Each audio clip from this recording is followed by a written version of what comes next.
Oke, assalamualaikum warahmatullahi wabarakatuh. Salam sejahtera bagi kita semua.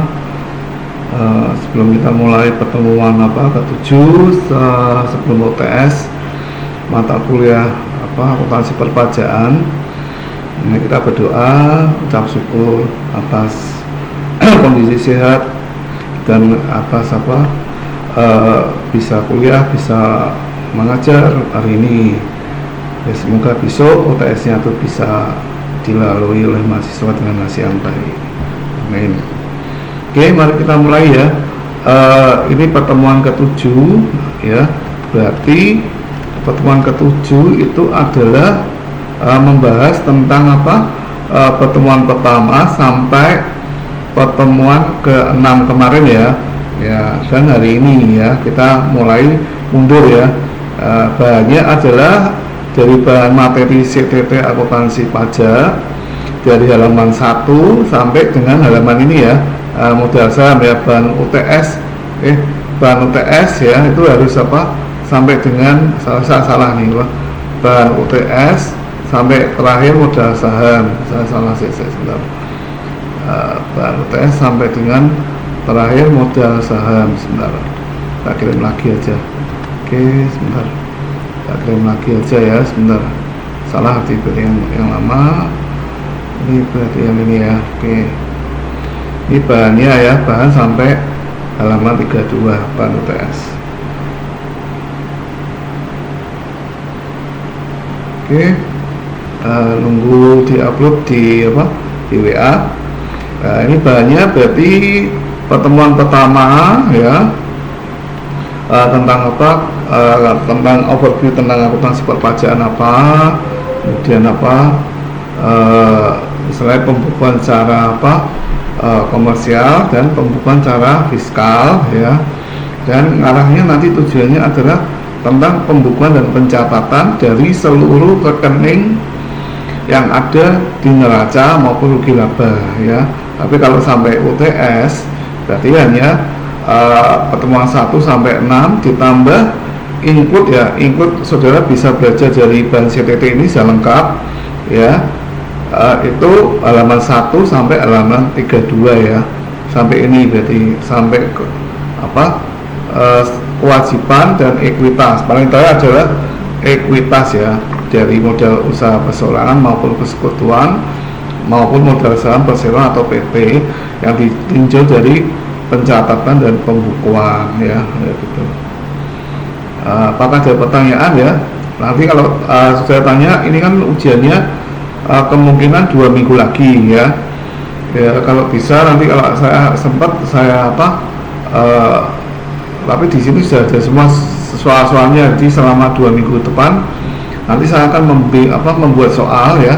Saya ambilkan aja dari bahan CTT aja ya, nanti tambahan sama pertemuan 1, 2 itu nanti opsional, tapi yang pasti bahan dari CTT ini pasti besok keluar ya.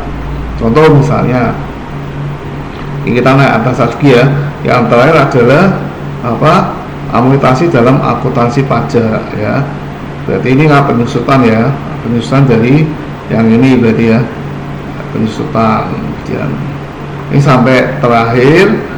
Nanti pertemuannya besok bahan dari UTS itu yang ini, kita ulangi dari awal aja.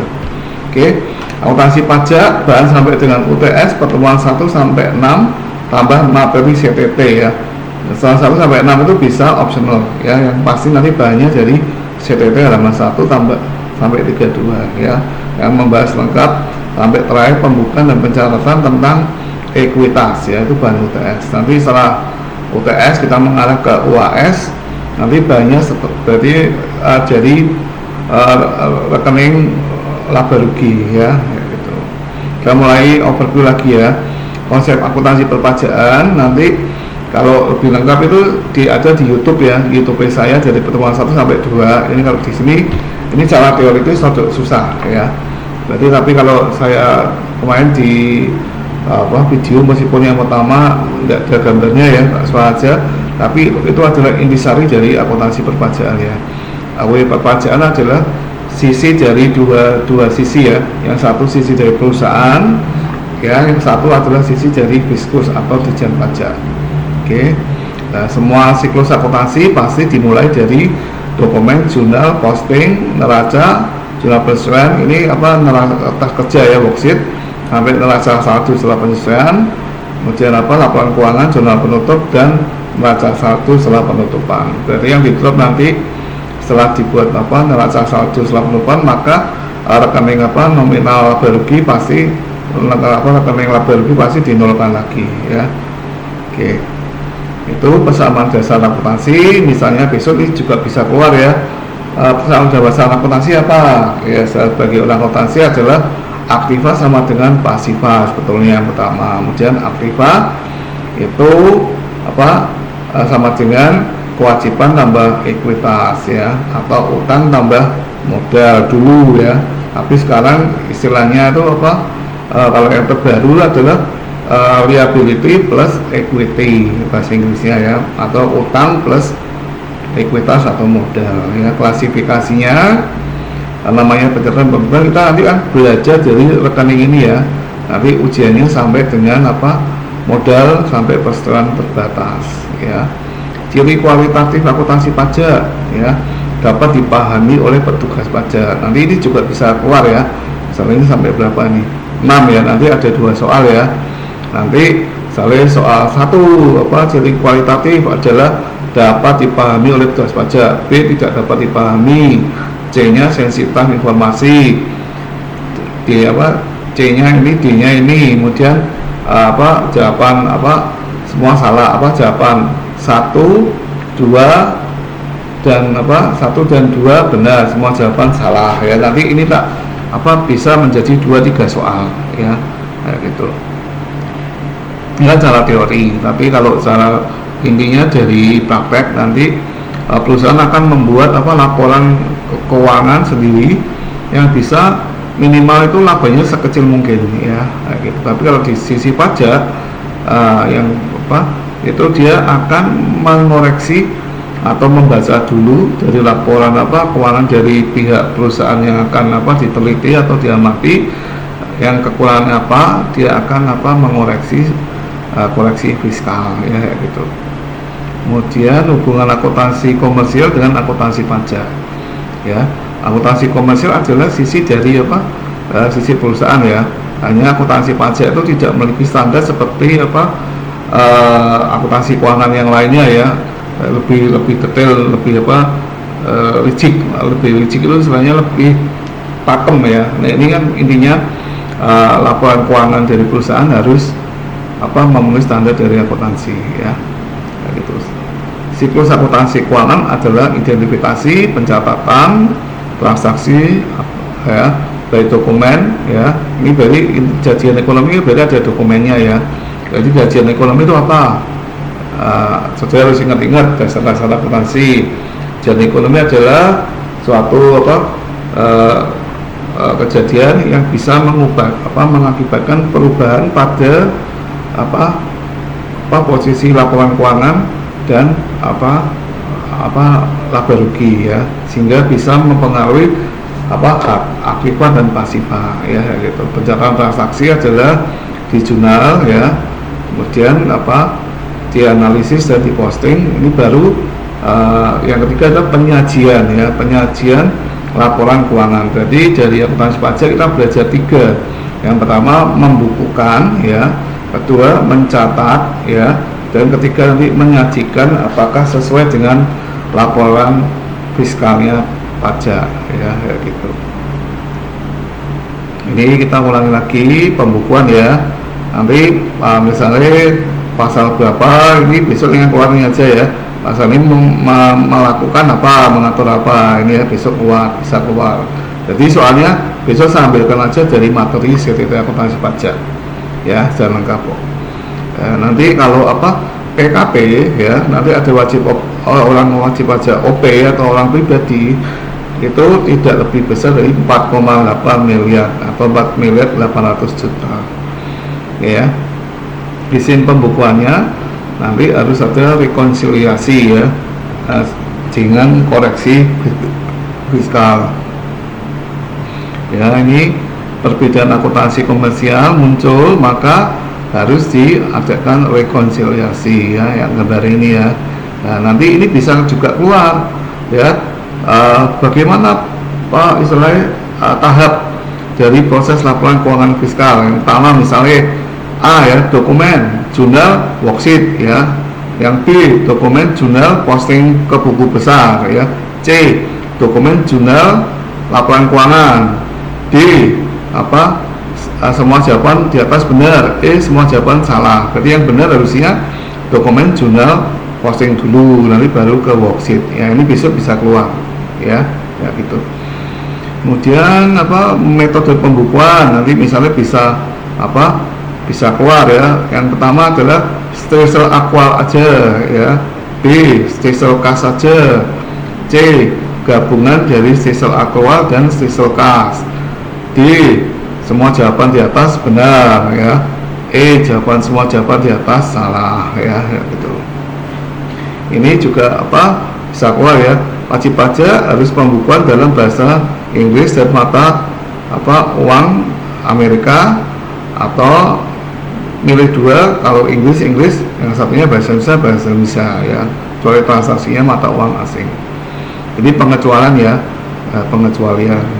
Jika wajib pajak ternyata tidak mengajukan meninggalkan pembukuan dalam Inggris, maka tetap meninggalkan dalam bahasa Inggris dalam dolar. Jika paling telah diizinkan dalam bahasa Inggris sempurna, tapi harus memberitahukan ya, telah memberitahukan ke KPP tempat wajib pajak, tapi pembukanya tetap diselenggarakan dalam bahasa Indonesia atau mata uang rupiah ya. Ini pembukuan dan pencatatan. Jadi ujian kita sampai modal saham atau perseroan terbatas atau PT ya. Ini aktiva lancar ya, kan sesuai dari tadi. Yang ini kita membahas yang aktiva terdiri dari aktiva lancar dan kurang lancar ya, kayak gitu. Nah, ini kita membahas lagi tentang aktiva lancar terdiri dari kas atau setara kas ya, piutang dan persediaan. Besok ini juga bisa keluar ya, aktiva lancar terdiri dari kas atau bank atau setara kas, kemudian piutang dan utang dagang, yaitu jawaban A. B, aktiva lancar terdiri dari kas atau bank atau setara kas, piutang dan persediaan. C, kas, piutang dan misalnya penjualan ya, itu nanti bisa pilihan gitu ya, jebakan, tapi jebakan yang gampang ya. Contoh kas dan setara kas ya, ini terdiri dari apa. Jadi nanti misalnya ada definisi kas adalah dibalik ya, nanti definisi kas itu misalnya adalah uang tunai paling liquid ya. Tapi kalau setara kas ya, nanti jawabannya kas itu adalah A ini ya, B nya ini, C nya adalah selain A dan B, D nya adalah semua jawaban salah, E nya semua jawaban benar ya. Jadi ini tak balik aja, saya dapat 2 soal ya. Ini definisi kas yang termasuk kas dan setara kas ya, itu apa aja. Yang tidak termasuk itu bisa juga keluar, kayak mata uang asing atau apapun tidak termasuk kas ya, karena harus ditukar. Perangko atau apapun juga tidak termasuk kas ya. Ini peraturan mengenai bunga bank. Ini pengenaan atas pajak ya, ini tidak keluar lah besok ya. Kalau yang ini aja, kas sangat mudah karena ada harus diadakan pengawasan ya. Nah, ini besok keluar nih ya. Metode pencatatan kas ada berapa? Misalnya ada 2, A, impress dan fluctuation dan EX ya. B, impress dan fluctuation. C, impress dan yang salah tadi. D, semua jawaban benar. E, semua jawaban salah ya. Ada gitu. Ini contohnya, ini contoh pasti keluar besok. Karena akuntansi harus ada hitung-hitungan. Misalnya PT Percaya Indah ini angkanya dana kasnya 1 juta ya, maka biayanya gimana, jumlahnya gimana ya. Nanti jumlahnya misalnya A, kas kecil debit dalam kurung D ya 1 juta, B, bank dalam kurung K 1 juta ya. Ini pada saat pengeluaran ya. Nanti pada saat pengisian kembali ini bisa juga keluar ya. Misalnya pada saat pengisian kas kecil tak kasih jawaban ini kas kecilnya debit, banknya kredit ya, nanti kombinasi ya jadi soal ini. Kemudian akuntansi pajak atas kas, benar tak lihat itu YouTube-nya masuk apa enggak ya? Masuk ya. Ya ini juga keluar ya. Ini ada pilihan-pilihan. Jadi soalnya nanti antara 25 sampai 30, nanti diajaknya 20 ya. Tapi banyak dari ini semua. Ya. Ya kalau pas beneran angkanya sama ya. Ini saudara tinggal istilahnya ngisi aja, atau saya biasanya pengertiannya bisa jurnalnya debit atau kredit, dan bisa juga saya tambahi jadi rupiahnya jadi sesuai jurnalnya ya. Nanti dikombinasi yang benar yang mana, nanti yang mana ya, gitu. Simpel ya. Kemudian definisi piutang usaha itu adalah ini ya, nanti ada jawaban yang salah ya, digunakan untuk ruang fiskal ya, kayaknya menyatukan satu pihak pada yang ada hubungan istimewa. Oke. Hubungan istimewa itu apa? Ada yang tahu? Oke, nanti itu penting di akuntansi itu nanti ada pengendali misalnya kombinasi bisnis ya, apakah PPA itu sebagai pengendali dari PTB sebagai induk, atau dia hanya punya saham 20% atau 50% ya, itu harus disajikan ya. Nah gitu. Dan definisi piutang usaha adalah ini ya, harus lengkap ya. Misalnya nanti ini bisa ABCDE ya, kayak itu. Kemudian ini sampai nanti kita bahas sampai dengan yang tadi ya, modal sebelum neraca sebelum rekening laba rugi ya. Piutang usaha ada dua ya, ini juga bisa keluar, piutang usaha dan piutang lain-lain. Piutang lain-lain misalnya piutang karyawan ya, karyawan bond ya, kemudian dan lain-lain sesuai akun, jenis akun dari perusahaan masing-masing ya.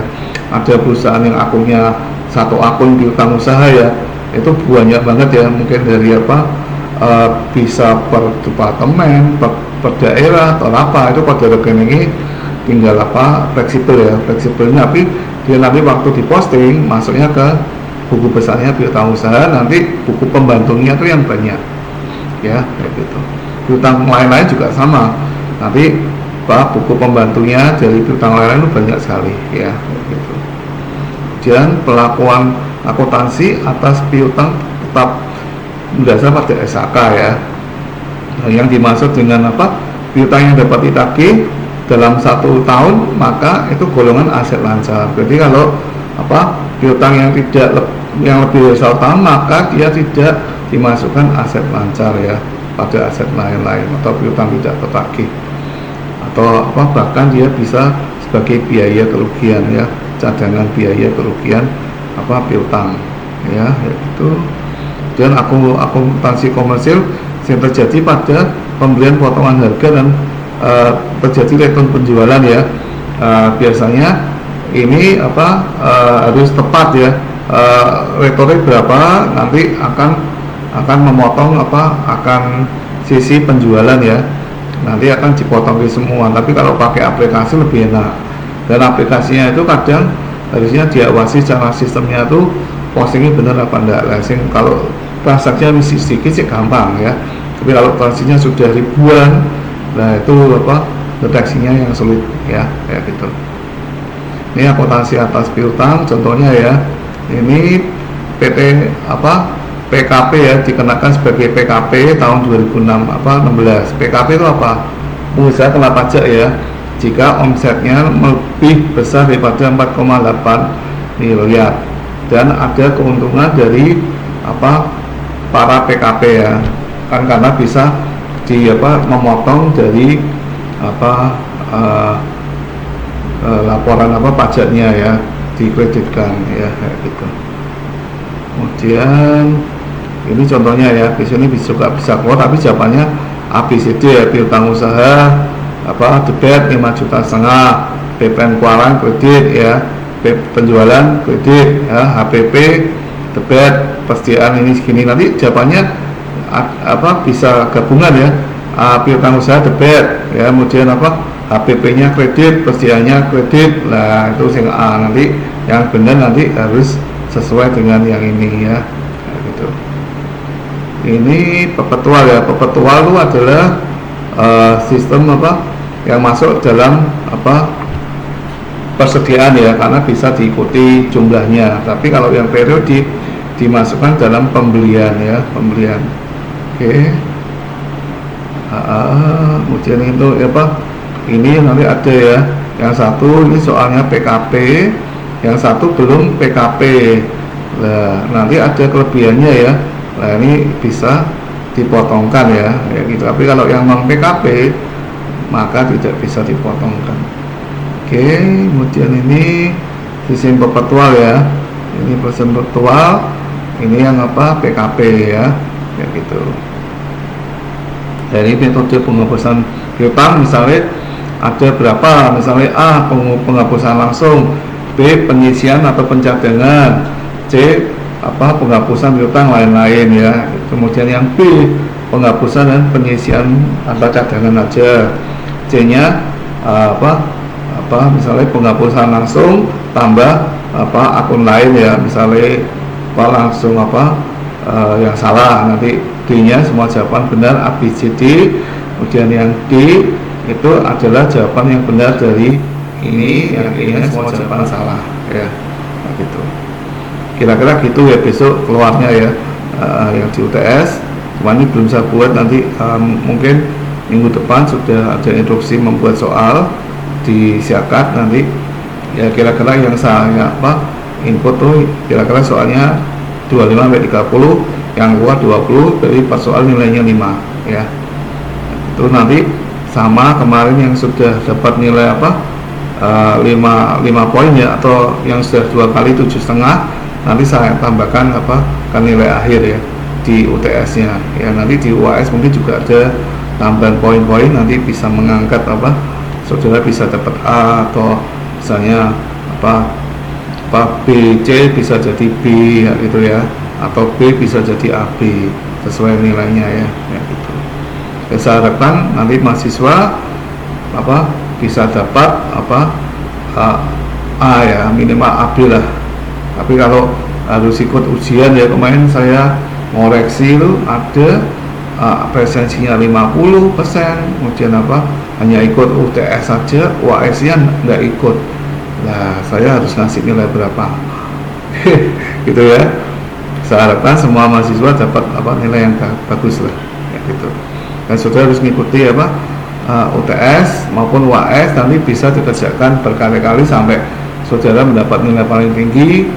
Setelah itu sesuai batas waktu, misalnya 1 minggu atau 14 hari, nanti selama 14 hari saudara tidak bisa ujian lagi. Setelah itu baru fix dapat nilai UTS nya, nanti UAS nya juga sama ya.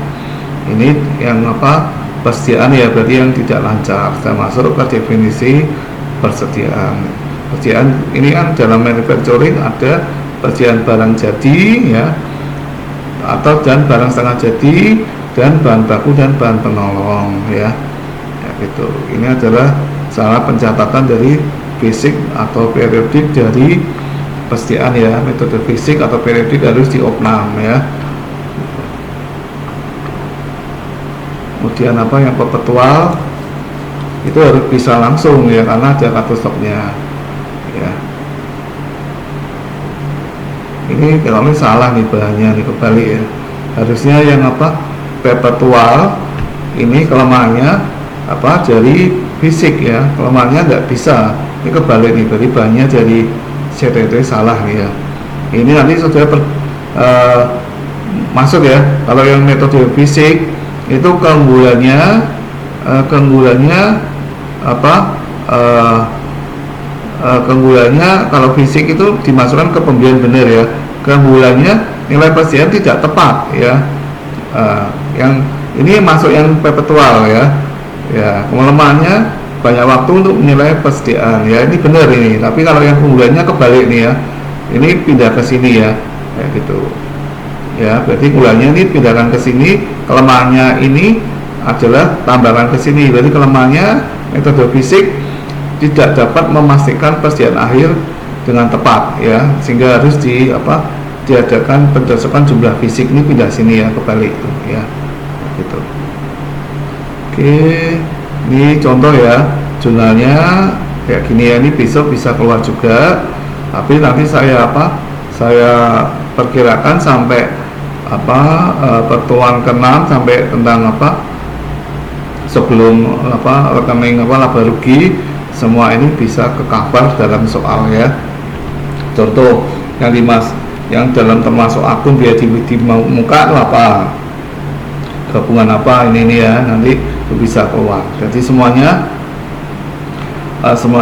sesuai bahan yang di CTT, cuma nanti kombinasi dari misalnya dari bahan yang dari CTT yang keluar di UTS ya. Ini contoh keluar ya. Ini kan sekitar 7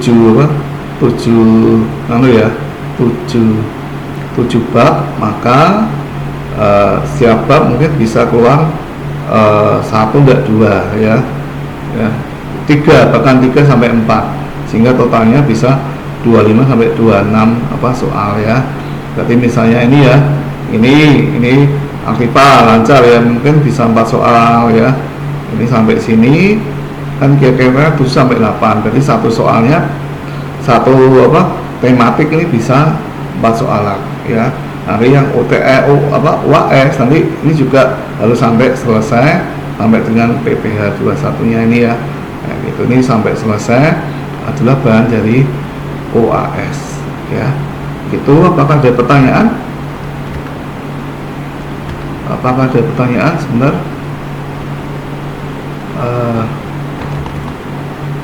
apakah ada pertanyaan?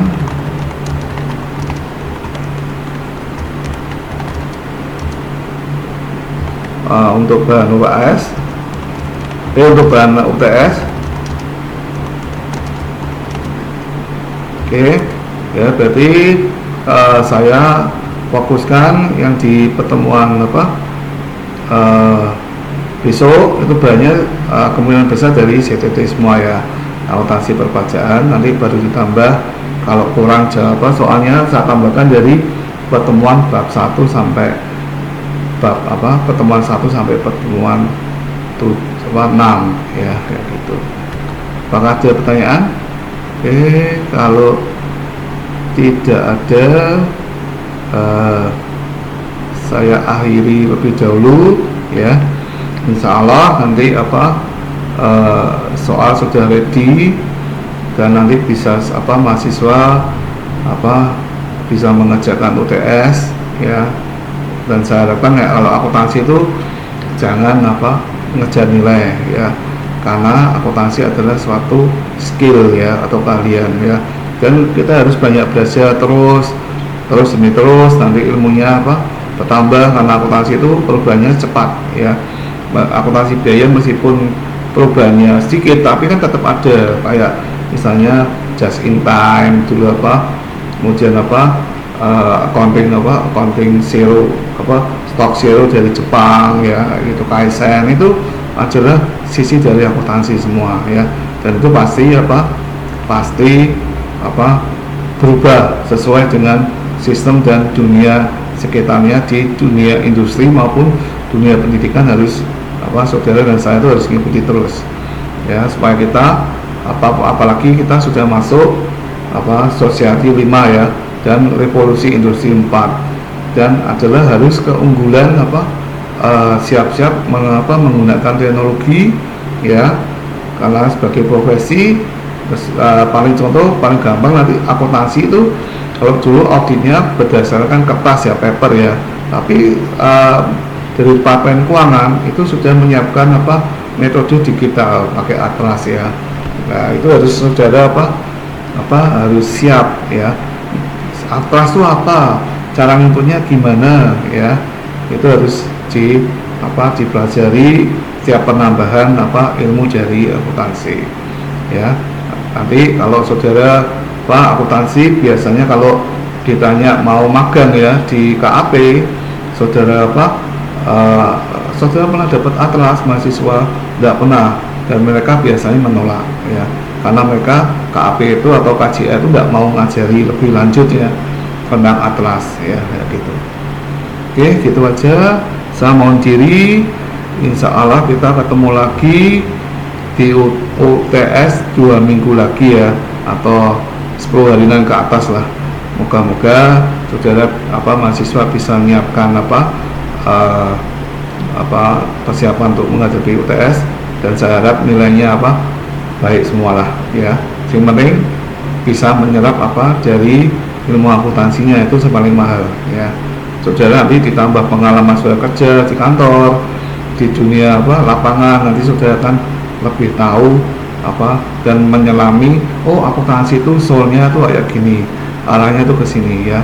Kalau saya teori aja itu pasti kurang ya, apalagi nanti kalau sudah lulus saudara bekerja di kantor jasa akuntansi atau kerja sebagai asisten di supervisor di KAP yang lokal, ataupun bisa masuk ke Big Four ya.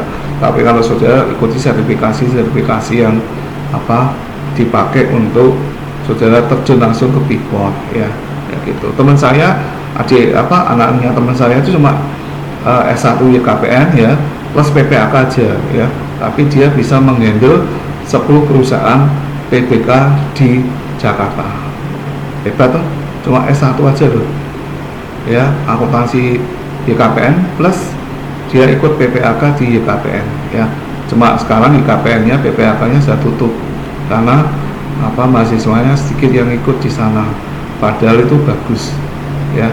Dan saudara nanti kalau sudah lulus, saudara bisa melanjutkan PPAK di Undip ya, atau di Unisbank, atau di Jenderal Sudirman, atau yang lain-lainnya. Saudara nanti bisa punya ilmu skill, bisa ikut orang dulu sebagai supervisor di KAP, walaupun nanti kalau sudah ahli, saudara bisa buka sendiri kantor jasa akuntansi. Oke, saya akhiri dulu, saya pamit dulu. Saya ucapkan wassalamualaikum warahmatullahi wabarakatuh.